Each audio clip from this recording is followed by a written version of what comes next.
নমস্কার, রাধে রাধে, জয় শ্রী। আজকের একটা নতুন ছোট গল্প। আজকের গল্প একটা বাচ্চার ভগবানের প্রতি নিষ্ঠার। একটা বাচ্চা প্রত্যেক দিন জঙ্গলে গরু চড়াতে যেত এবং সে সবসময় ভাবতো কেউ একজন আসবে যে তার গুরু হবে এবং তাকে ভগবানের কাছাকাছি নিয়ে যাবে। এরকমই ও আরেকদিন জঙ্গলে গরু চড়াতে যায় এবং গরু চড়াতে গিয়ে দেখে একজন সাধু বেশে ওই জঙ্গলে ঘুরছে। সে তখন সেই সাধুকে ডেকে বলে, আপনি কি আমার গুরু হবেন?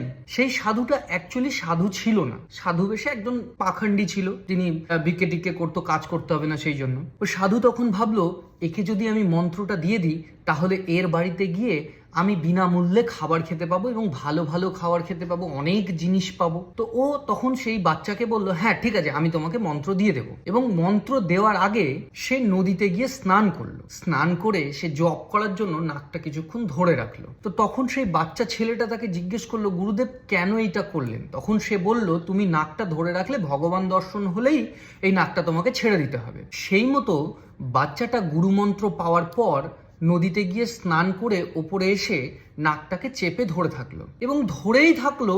সে ততক্ষণ অবধি নাকটা ছাড়লো না যতক্ষণ সে ভগবানকে দেখতে পাবে। আর এই দেখে ভগবান উপরে ভাবছে যে একে যদি আমি দেখা না দিই তবে এই বাচ্চাটা এখনই মারা যাবে। তো সেই জন্য ভগবান তার সামনে এসে দাঁড়ায় এবং দাঁড়িয়ে বলে, আমি চলে এসেছি, এবার তুই নাকটা ছেড়ে দে। কিন্তু সেই বাচ্চাটা নাক ছাড়ার পরে বলে, না, তুমি যে ভগবান আমি কি করে বিশ্বাস করব? তবে তুমি এখানে দাঁড়াও, আমি আমার গুরুদেবকে ডেকে আনি। আমার গুরুদেব যদি বলে তুমি সেই ভগবান তবে আমি বিশ্বাস করব।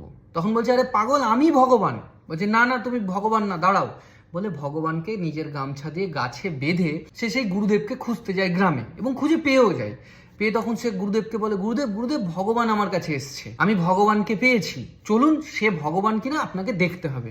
গুরুদেব তো আচম্বিত, সঙ্গে সঙ্গে ওর কাছে দৌড় মেরে আসে, এসে দেখে গাছের সঙ্গে শুধু গামছা বাঁধা। তখন গুরুদেব বলে, কই, এখানে তো কেউ নেই, শুধু গাছের সঙ্গে তো গামছা বাঁধা। তখন সেই বাচ্চা ছেলেটি ভগবানকে বলে, তুমি যদি সত্যি ভগবান হও তাহলে আমার গুরুদেবকে তোমাকে দেখা দিতে হবে। তো ভগবান সেই মতো সেখানে আসেন এবং তার গুরুদেবও ভগবানকে দেখতে পায় এবং সাথে সাথে তার গুরুদেব ভগবানের পা ছুঁয়ে প্রণাম করে সেই বাচ্চার পা ধরে বলে, তুমি আসল ভগবান, আজকে তোমার জন্য আমি ভগবান দর্শন করতে পারলাম। তো মোরাল অফ দ্য স্টোরি, জীবনে যে যতই খারাপ হোক আর ভালো হোক, যদি তোমার ভাব ভালো হয়, তোমার মনোবৃত্তি ভালো হয়, তবে ভগবান পাওয়া কোনো বড় ব্যাপার নয়। ভগবান সবাইকে সব সময় দেখছে, তাই সব সময় ভালো কর্ম করো, মানুষের উপকার করো। আজকের মতো এই পর্যন্তই, দেখা হচ্ছে পরের ভিডিওতে।